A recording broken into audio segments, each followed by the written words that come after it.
What's going on, everybody? So, I recently did a video and talking about how to present your offers to your sellers. I kind of want to build on that and piggyback off that, if we may, and talk specifically now about making sub two offers. So, this is something you ain't gonna want to miss. All right.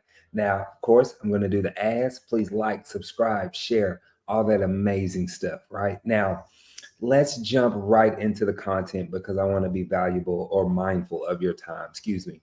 So let me not assume that you know what a sub two is. So let me just kind of break that down briefly. So what a sub two is when we are offering to take over the seller's payments. So basically, this is we're purchasing the property subject to the existing mortgage, the existing financing that is currently in place, right? So if you currently own a house, I could literally buy your house and close on it at the title company with your loan in place, right? You could do the same thing for my house, right? So basically, that's what a sub two is. So how do we make this offer to the sellers? Number one, I'll say I always start with my cash offer using my golden formula. 70% of the ARV minus repairs, right? And let's say, for example, that when I do that calculation and I run my golden formula, my offer comes in at around $70,000, right? For simple math. And then let's say the seller comes back to me and says, "Hey, Clifford, that doesn't work for me because guess what?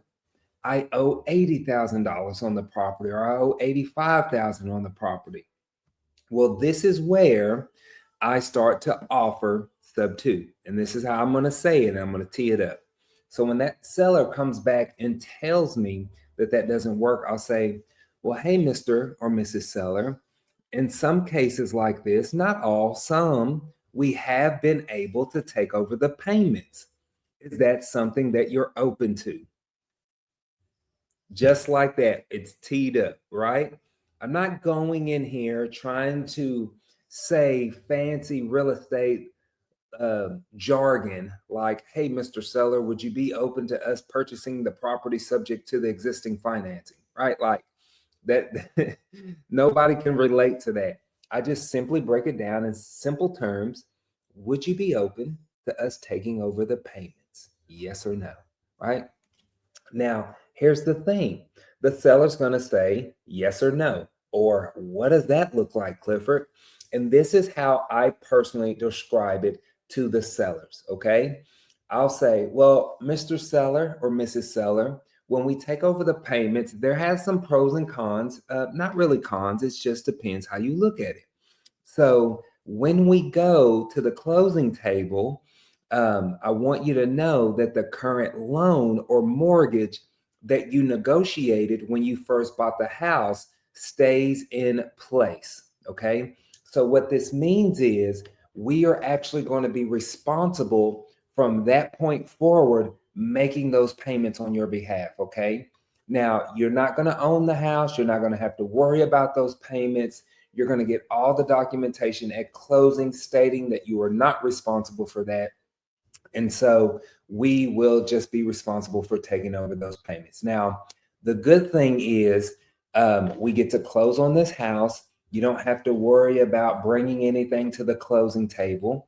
Right now, the bad thing, and again, this isn't really a bad thing, is I want you to know that that loan will stay in place.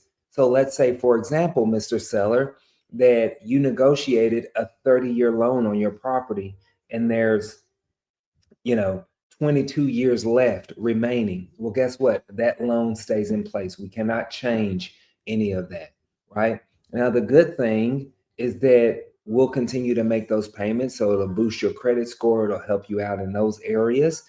So you don't have to worry about that. How does that sound? And that's my tee up. That's literally my whole pitch to those sellers. Now, there's a few things that I actually want to point out in this conversation, and I hope this is educational and really helping you to understand kind of the psychology.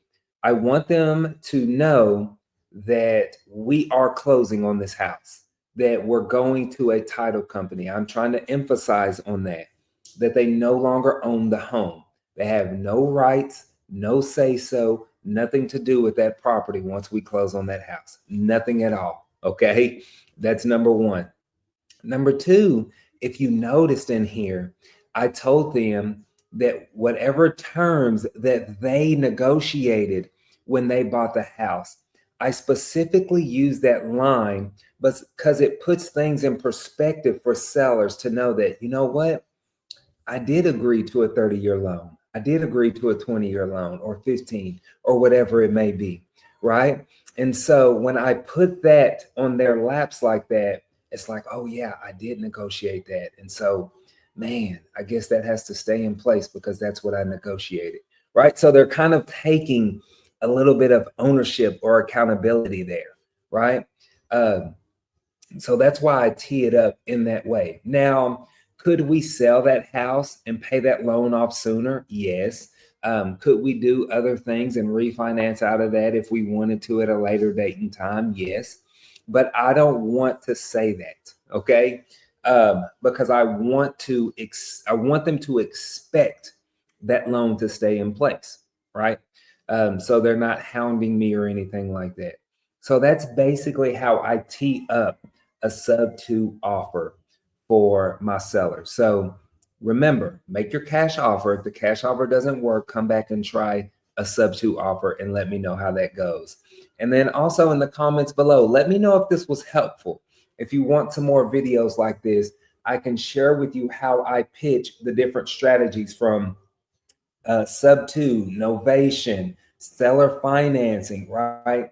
There's a lot of different little tweaks that I make in my conversations with the sellers based on the strategy per se. Okay. But leave in the comments if you thought this was helpful. But y'all have a beautifully blessed day. I see you soon.